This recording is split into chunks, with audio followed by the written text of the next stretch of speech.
Well, Donald Trump making a general election pivot in a big way. Did you hear about this? After notching 3 major victories last night.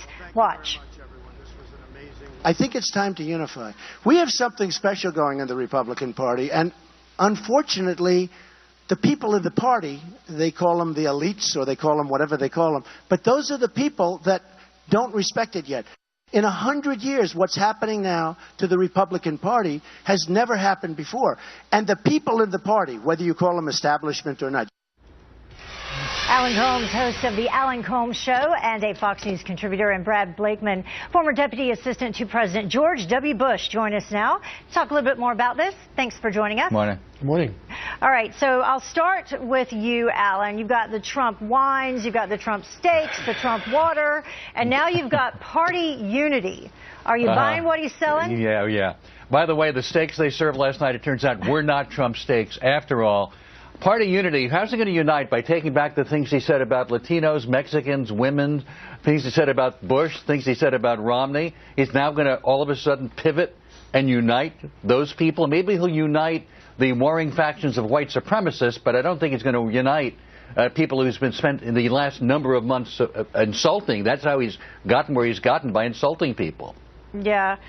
And I think you actually just insulted a lot of Trump followers by calling them white supremacists. No, I didn't say all Trump followers are white supremacists. That's not what I said. I didn't say that. Okay. What I said was he's got white supremacist support, but I'm not in any way, shape, or form calling them all white supremacists. That's not what I said. Which he I want to be very clear about that. All right. Thank you for clarifying that.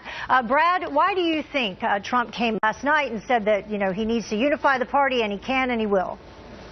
Because he thinks that he's going to be the nominee.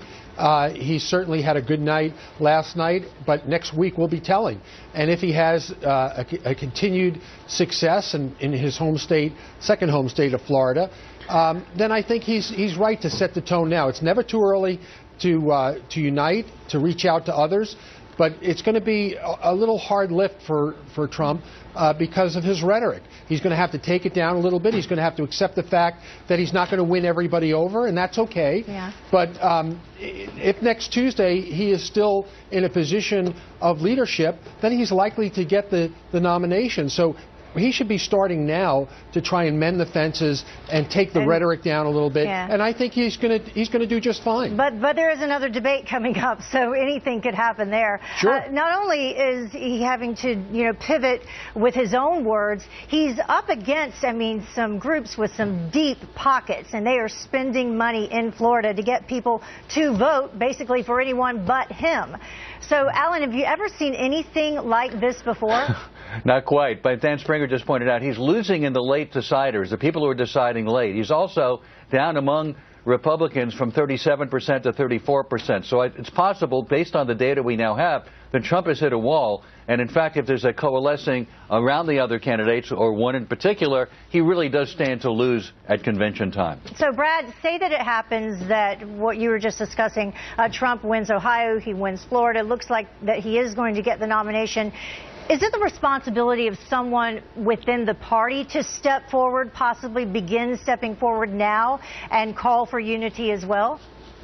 No, I think we have to let this play out at least till next week. Next week is going to be very telling because we have 2 candidates whose home states are pivotal states, not only for the primary, but for the general election. If Kasich can't win Ohio, Rubio can't win Florida, then they're out, and it becomes a 2-man race. But, Donald Trump was able to almost break that 50% barrier. When Alan talks about he's got a ceiling, he's crashing through these ceilings, Alan. He's doing better with more in the field. How is that going to look after next Tuesday, if in fact he stays on this trajectory of winning? Yeah. But Brad, his support is down. His support is down from 37 to 34% among Republicans. He's not anywhere near a 50% threshold among people in his own party, and it depends how the field shakes out over the next couple of days. Okay. Yeah. That will change.